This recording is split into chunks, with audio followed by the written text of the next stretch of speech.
जय हिंद फ्रेंड्स। तो आइए जानते हैं ईरानी और मकदूनियाई आक्रमण। इस वीडियो में हम जानेंगे कि ईरान के किस आक्रमणकारी ने भारत पर आक्रमण किया और मकदूनियाई अर्थात मकदूनिया के किस आक्रमणकारी ने भारत पर आक्रमण कर दिया। मकदूनियाई का तात्पर्य है सिकंदर के आक्रमण से, क्योंकि सिकंदर जो है मकदूनिया का शासक था। तो आइए सर्वप्रथम देखते हैं ईरानी आक्रमण। जिस समय मगध के राजा अपने साम्राज्य का विस्तार कर रहे थे, उसी समय ईरान के हकमानी शासक भी अपने राज्य का विस्तार कर रहे थे। जब मगध का विस्तार हो रहा था, उसी समय ईरान के हकमानी शासक का भी विस्तार हो रहा था। भारत पर आक्रमण करने में सर्वप्रथम सफलता दारा प्रथम को प्राप्त हुआ, जो साइरस का उत्तराधिकारी था। भारत पर आक्रमण में जो सफल हुआ पहला शासक, उसका नाम है दारा प्रथम, जो साइरस का उत्तराधिकारी था। दारा प्रथम के 3 अभिलेखों बेहिस्तून, परसिपोलिस एवं नक्शे रुस्तम से यह सिद्ध होता है कि उसी ने सर्वप्रथम सिंधु नदी के तटवर्ती भारतीय भूभागों को अधिकृत किया था। उसने पंजाब सिंधु नदी के पश्चिम के क्षेत्रों और सिंध के कुछ क्षेत्रों को जीतकर अपने साम्राज्य में मिला लिया। यह क्षेत्र फारस अर्थात ईरान का 20वां प्रांत था। यह क्षत्रपी बन गया। फारस साम्राज्य में कुल 23 प्रांत थे। उस समय फारस साम्राज्य में कुल 23 प्रांत थे। भारतीय क्षत्रपी में सिंधु पश्चिमोत्तर सीमा प्रांत व पंजाब के सिंधु नदी का पश्चिमी भाग सम्मिलित था। अब देखते हैं ईरानियों से संपर्क के परिणाम। जब ईरानियों से संपर्क हुआ तो परिणाम भारत पर क्या हुआ और प्रभाव क्या पड़ा, ये देखते हैं। तो ईरानी लिपिकार, जिन्हें कातिब कहा जाता है, भारत में लेखन का एक विशेष रूप लिया है, जो आगे चलकर खरोष्टी के नाम से प्रसिद्ध हुआ। ईरानियों द्वारा जो लिपि यहाँ पर प्रचलित हुई, वह जो है आगे चलकर खरोष्टी के नाम से प्रसिद्ध हुई। यह लिपि अरबी की तरह दाईं से बाईं ओर लिखी जाती थी। जो खरोष्टी लिपि है, यह हमेशा दाईं से बाईं लिखी जाती थी। पश्चिमोत्तर सीमा प्रांत में ईरानी सिक्के भी मिले हैं, जिनसे ईरान के साथ व्यापार होने का संकेत मिलता है। ईरानी सिक्कों के मिलने से पता चलता है कि ईरान के साथ भारत का व्यापार भी होता था। अशोककालीन कुछ स्मारकों, विशेषकर घंटा के आकारों के गुंबद कुछ हद तक ईरानी प्रतिरूपों पर आधारित थे। अशोक काल में जो घंटा मिला है, उसके आकार से यह पता चलता है कि यह ईरानी प्रतिरूपों पर आधारित थे। अर्थात इसमें यह पता लगता है कि यह ईरानियों के जो है जो प्रतिरूप हैं, जिस तरह से वहाँ पर जो घंटा या वस्तुएं बनाई जाती थी, वैसे यहाँ पर भी बनी है। अशोक के राज्यादेशों की प्रस्तावना और उनमें प्रयुक्त शब्दों में ईरानी प्रस्तावना व उनका प्रभाव देखा जा सकता है। ईरानियों की सहायता से ही यूनानियों को भारत की अपार संपत्ति की जानकारी मिली है। ईरानियों ने ही यूनान के बारे में, अर्थात ईरानियों के द्वारा ही यूनान को पता चला कि भारत में अपार संपत्ति है। तो आइए हम देखते हैं सर्वप्रथम सिकंदर के आक्रमण के समय भारत के स्वतंत्र राज्य। सिकंदर के आक्रमण के समय भारत में कितने स्वतंत्र राज्य थे, तो इसमें आप देख सकते हैं, पहला तक्षशिला, दूसरा शूद्रक, तीसरा पटलेन, फिर चौथा पूर्व, पांचवा आस्पेसियन, छठा नीसा, सातवां गुरेयंस और आठवां है प्यूकेलाओटिस, नौवां है अस्केनोस, 10वां है अरसेक्स, 11वां है संबोस, 12वां है सोद्राई, 13वां है अगलसोई, 14वां है सिबोई, 15वां है गांधारिस, 16वां है ग्लाओग निकाय और 17वां है ओसेडियोई, 18वां है मलोई, 19वां है मोसिकनोस और 20वां है आबस्टनोई और 21वां है जाथ्रोई और 22वां है फेगेला, 23वां है अद्रेस्ती और 24वां है अभिसार, 25वां है कैंथियस और 26वां है सोफाइटस, 27वां है मसनोई और 28वां है आक्सिकनोस। ये जो है 28 जो है प्रांत है। अब पंजाब व सिंध के क्षेत्र में 28 स्वतंत्र राज्य थे। अब हम देखते हैं सिकंदर का आक्रमण। सिकंदर मैसेडोनिया के क्षत्रप फिलिप द्वितीय का पुत्र था। सिकंदर के आक्रमण के समय पश्चिमोत्तर भारत अनेक छोटे छोटे राज्यों में विभक्त था। जब सिकंदर ने आक्रमण किया, अर्थात उसके आक्रमण के समय पश्चिमोत्तर भारत में जो राज्य थे वो छोटे छोटे राज्यों में विभक्त थे। वो एक दूसरे से हमेशा ईर्ष्या रखते थे, जिनमें कुछ राज्य गणतंत्रात्मक एवं राजतंत्रात्मक थे, जिन्हें अलग अलग जीतना सिकंदर के लिए आसान था। सिकंदर यूनान के राज्य मकदूनिया का शासक था। वह अपने पिता की मृत्यु के बाद 336 ईसा पूर्व में गद्दी पर बैठा। उसने काबुल व सिंध के मध्य सिकंदरिया नामक नगर की स्थापना की। सिकंदर के गुरु अरस्तु थे। अरस्तु का जो समय है वो है 384 ईसा पूर्व से 322 ईसा पूर्व तक। यूनानी दार्शनिक थे जो प्लेटो के शिष्य थे, अर्थात सिकंदर के गुरु अरस्तु थे और अरस्तु के गुरु प्लेटो थे। उनका जन्म स्टेगेरिया नामक नगर में हुआ। अरस्तु ने भौतिकी, अध्यात्म, कविता, नाटक, संगीत, तर्कशास्त्र, राजनीति शास्त्र, नीतिशास्त्र और जीव विज्ञान सहित कई विषयों पर रचना की। सिकंदर ने सिर्फ एशिया माइनर अर्थात तुर्क और इराक को ही नहीं बल्कि ईरान को भी जीत लिया। ईरान से वह भारत की ओर बढ़ा। सिकंदर ने तुर्क को भी जीता, इराक को भी जीता तथा ईरान को भी जीता और ईरान को जीतने के बाद वह भारत की ओर बढ़ा। सिकंदर का आक्रमण कहाँ कहाँ हुआ, ये मैप के माध्यम से एक बार देख सकते हैं। जैसे सबसे ऊपर से प्रारंभ करते हैं तो देखते हैं, पहला है सोगडियाना, दूसरा है बल्ख, तीसरा है अलेक्सांद्रिया, चौथा है काबुल, पांचवा है सिकंदरिया अर्थात गजनी। इस साइड देखेंगे तो ये है उदमादा, तक्षशिला और निकैया, बुकेफाला।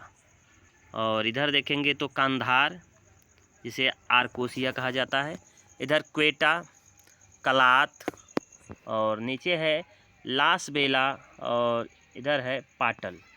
ये सब जो है सिकंदर के आक्रमण के स्थल हैं। अब हम देखते हैं सिकंदर का संक्षिप्त जीवन परिचय। सिकंदर का जन्म 356 ईसा पूर्व में हुआ और इनके पिता थे फिलिप द्वितीय जो मकदूनिया के शासक थे।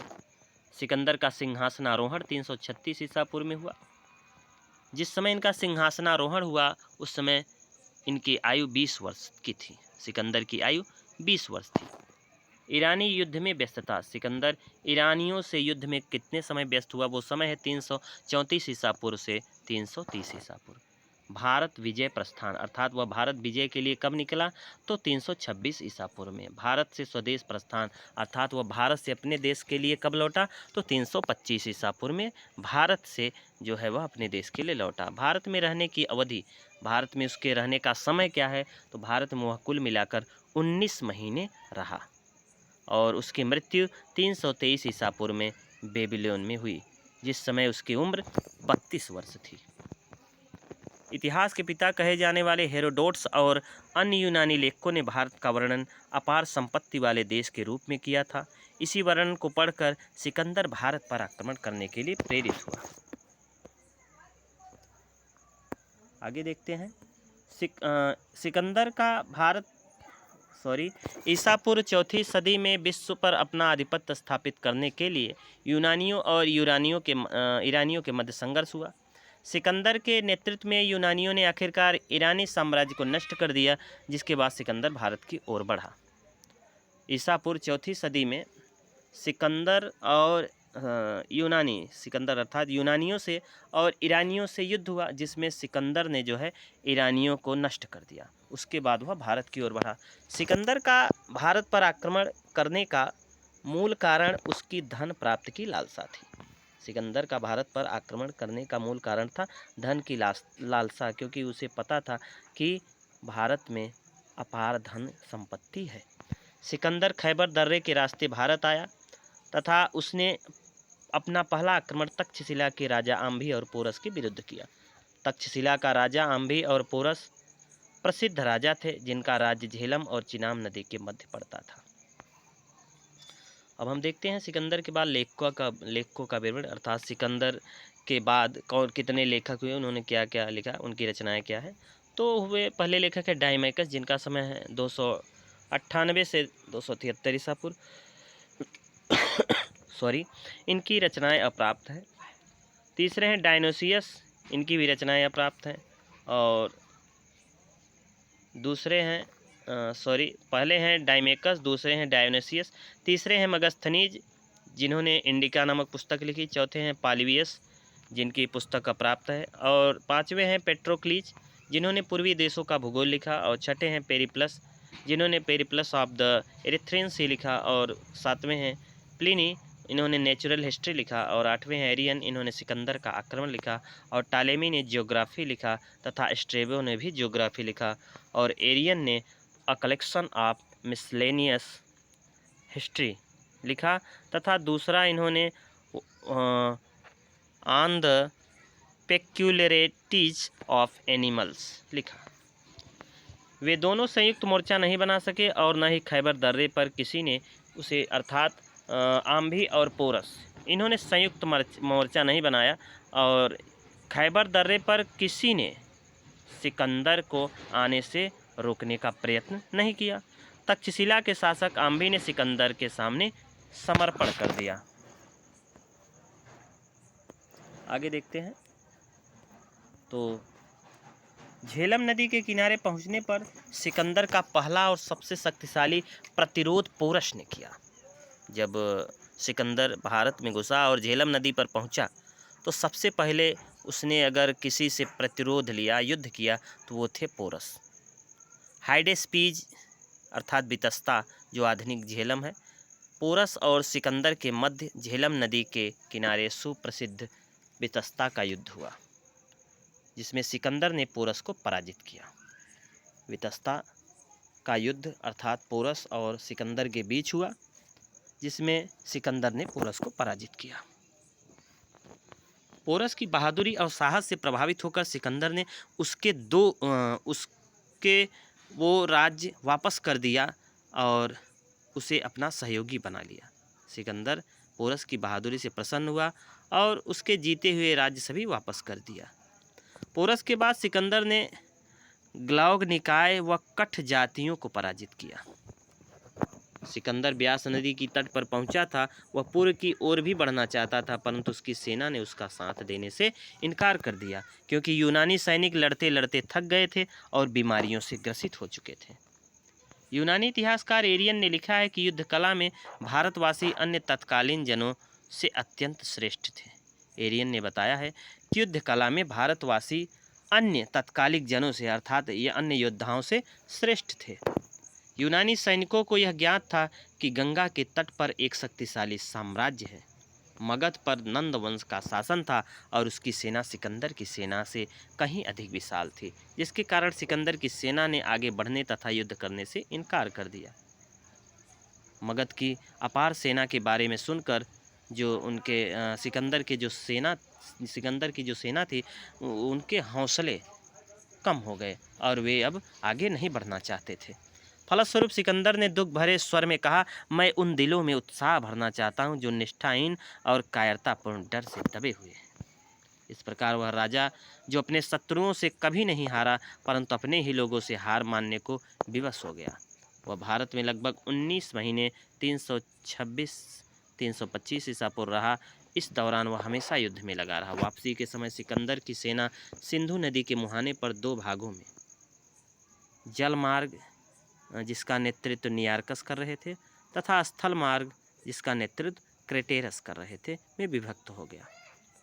अर्थात वापसी के समय सिकंदर के जो सेना थी वो 2 भागों में बट गया था, पहला नियार्कस के नेतृत्व में, दूसरा क्रेटेरस के नेतृत्व में। भारतीय भूभाग पर सिकंदर की अंतिम विजय पाटल राज्य के विरुद्ध थी। उसने अपने भूभाग को 3 हिस्सों में बांट दिया और 3 यूनानी गवर्नरों, स्थानीय शासकों के हाथों सौंप दिया। सिकंदर ने अपने भूभाग उसने विजित किया था, उसको 3 भागों में बांटकर और स्थानीय शासकों को दे दिया। सिकंदर ने 2 नगर बसाए, जिनमें पहला नगर बऊ के फला जो झेलम नदी था, दूसरा निकैया नगर जो विजयनगर है, जिसे उसने पोरस पर विजय की स्मृति में बनाया था। तो आज का वीडियो बस इतना ही। अगर वीडियो अच्छा लगा हो लाइक करें, शेयर करें तथा सब्सक्राइब करें। वीडियो देखने के लिए धन्यवाद।